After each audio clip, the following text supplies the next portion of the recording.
আমাদের বাড়িতে মানে এই বারান্দা এখানে থাকে আমার যা দেওয়ার ছিল এতদিন। তো এখানে একটা গমাসামের বাচ্চা আর কি বের হয়েছে আজকে। ময়নাগুড়ি পিপিসির সদস্যদের খবর দেওয়া হয়েছে, তারা এসে উদ্ধার করে নিয়ে গেল। গেছে কামাক করে ওই যে ইন্দুরে সাপে ধরে ধরে খায়, এগুলো একটু মানুষের আবাস পাইলে এগুলা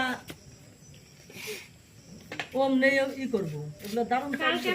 আমাদের বাড়িতে মানে এই বারান্দা এখানে থাকে আমার যা দেওয়ার ছিল এতদিন। তো এখানে একটা গমাসামের বাচ্চা আর কি বের হয়েছে আজকে। ময়নাগুড়ি পিপিসির সদস্যদের খবর দেওয়া হয়েছে, তারা এসে উদ্ধার করে নিয়ে গেল। গেছে কামাক করে ওই যে ইন্দুরে সাপে ধরে ধরে খায়,